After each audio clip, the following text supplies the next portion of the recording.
স্থানীয় বাংলা সংবাদ। আসসালামু আলাইকুম। বাংলাদেশ বেতার, রাজশাহী। স্থানীয় সংবাদ পড়ছি মোহাম্মদ শহীদুল হক সোহেল।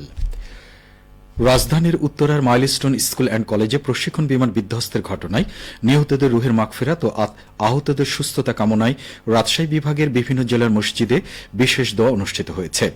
আজ জুম্মার নামাজের পর মসজিদে মসজিদে এই বিশেষ দোয়ার আয়োজন করা হয়। এ সময় মাইলস্টোনে নিহত শিক্ষার্থী ও শিক্ষকদের আত্মার মাগফিরাত কামনায় মসজিদের মুসল্লিরা একযোগে মহান আল্লাহ তাআলার কাছে ফরিয়াদ জানান। এর আগে গতকাল উপদেষ্টা পরিষদের সভার সিদ্ধান্ত মোতাবেক ইসলাম ফাউন্ডেশনের পক্ষ থেকে দেশের সকল মসজিদে দোয়ার জন্য অনুরোধ করা হয়েছিল। এদিকে নিহতদের আত্মার মাগফিরাত ও আহতদের সুস্থতা কামনা করে আজ জুম্মার নামাজ শেষে নাটোরের মসজিদসমূহে বিশেষ দোয়া ও মোনাজাত পরিচালনা করা হয়েছে। নাটোর কেন্দ্রীয় জামে মসজিদে মহান আল্লাহ রাব্বুল আলামিনের রহমত কামনা করে নিহত ব্যক্তিদের শহীদে মর্যাদা দান, আহতদের সুস্থতা কামনা করে মোনাজাত করেন মসজিদের খতিব মুফতি মাসুদুর রহমান। ইসলাম ফাউন্ডেশন নাটোর জেলা কার্যালয়ের উপপরিচালক মোহাম্মদ রিয়াজুল ইসলাম জানান, ধর্ম মন্ত্রণালয়ের নির্দেশনায় জেলার প্রায় ৩৫০০ মসজিদে নিহতদের আত্মার মাগফিরাত ও আহতদের সুস্থতা কামনা করে জুম্মার নামাজ শেষে বিশেষ দোয়া ও মোনাজাত পরিচালনার অনুরোধ জানানো হয়। এছাড়া নওগাঁয় বৈষম্য বিরোধী ছাত্র আন্দোলনে শহীদ ও আহতদের স্মরণে দোয়া ও মিলাদ মাহফিল অনুষ্ঠিত হয়েছে। আজ জুম্মার নামাজের পর শহরের কেন্দ্রীয় মসজিদে বৈষম্য বিরোধী ছাত্র আন্দোলনের ব্যানারে এ আয়োজন করা হয়। অনুষ্ঠানে ২৪ গণ আন্দোলনের শহীদদের আত্মার মাগফিরাত ও আহতদের দ্রুত সুস্থতা প্রার্থনা করে দোয়া করা হয় এবং আহতদের গভীর শ্রদ্ধা ভরে স্মরণ করা হয়। দোয়া মাহফিলে ছাত্র প্রতিনিধি সহ সর্বস্তরের মানুষ অংশগ্রহণ করেন। এইচএসসি ও সমমানের স্থগিত পরীক্ষাসমূহের নতুন সূচি জানানো হয়েছে। স্থগিত পরীক্ষাগুলো পুনরায় অনুষ্ঠানের জন্য নতুন সময়সূচি ঘোষণা করেছে ঢাকা শিক্ষা বোর্ডের পরীক্ষা নিয়ন্ত্রক ও আন্তঃশিক্ষা বোর্ড পরীক্ষা নিয়ন্ত্রক কমিটির আহ্বায়ক প্রফেসর এস.এম. কামাল উদ্দিন হায়দার। নতুন পরীক্ষা সূচি অনুযায়ী ২২ জুলাইয়ের স্থগিত হওয়া এইচএসসি পরীক্ষা অনুষ্ঠিত হবে আগামী ১৭ আগস্ট। ২৪ জুলাই স্থগিত হওয়া এইচএসসি পরীক্ষা হবে আগামী ১৯ আগস্ট। এছাড়া গত ১০ জুলাইয়ের স্থগিত পরীক্ষা অনুষ্ঠিত হবে আগামী ১২ আগস্ট। ১৭ জুলাইয়ের স্থগিত পরীক্ষা আগামী ১৪ আগস্ট অনুষ্ঠিত হবে। এদিকে মাদ্রাসা শিক্ষা বোর্ড ও কারিগরি শিক্ষা বোর্ড থেকেও স্থগিত হওয়া পরীক্ষার নতুন সময়সূচি ঘোষণা করা হয়েছে। নতুন সময়সূচি অনুযায়ী মাদ্রাসার আলিম পরীক্ষার ২২ জুলাইয়ের স্থগিত পরীক্ষা অনুষ্ঠিত হবে আগামী ১৭ আগস্ট।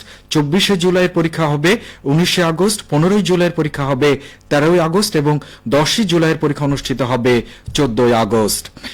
বাংলাদেশ কারিগরি শিক্ষা বোর্ড থেকে স্থগিত হওয়া পরীক্ষার নতুন সময়সূচিতে বলা হয়েছে ২২ জুলাইয়ের স্থগিত পরীক্ষা অনুষ্ঠিত হবে ৩রা আগস্ট। ২৪ জুলাইয়ের পরীক্ষা নেওয়া হবে ৬ আগস্ট।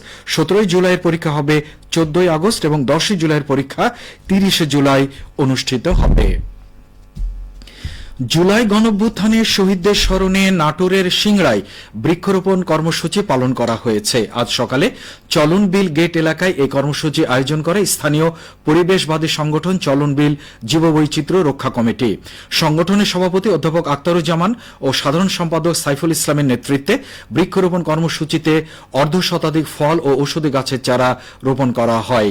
চলনবিল জীববৈচিত্র্য রক্ষা কমিটির সাধারণ সম্পাদক বলেন, প্রকৃতি ও প্রাণীকুলের প্রতি ভালোবাসা এবং জুলাই গণঅভ্যুত্থানের শহীদদের স্মরণে মাসব্যাপী এই বৃক্ষরোপণ কর্মসূচি অব্যাহত থাকবে। খেলার খবর। রাজশাহীতে ইয়াং টাইগার চ্যালেঞ্জ ট্রফি টুর্নামেন্টের শুভ উদ্বোধন করা হয়েছে। আজ সকালে রাজশাহী বিভাগীয় স্টেডিয়ামে এই টুর্নামেন্টের উদ্বোধন করেন বাংলাদেশ টেস্ট ক্রিকেটের অধিনায়ক নাজমুল হোসেন শান্ত। অনুষ্ঠানে আরও উপস্থিত ছিলেন সাবেক ক্রিকেটার মোহাম্মদ রফিক, মেহরাব হোসেন অপি, বিসিবির গেম ডেভেলপমেন্ট ম্যানেজার আবু ইমাম মোহাম্মদ কাউসার। আয়োজকরা জানান, অনূর্ধ্ব ১৬ ও ১৮ দলে যারা ভালো খেলেও নানা কারণে বাদ পড়েছেন তাদের আরও একবার সুযোগ দিতে এমন টুর্নামেন্টের আয়োজন করা হয়েছে।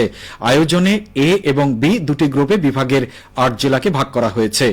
এ গ্রুপে রয়েছে রাজশাহী বিভাগের নাটোর, পাবনা, বগুড়া ও সিরাজগঞ্জ জেলা। এই গ্রুপের খেলাগুলো অনুষ্ঠিত হবে রাজশাহী বিভাগীয় স্টেডিয়ামে।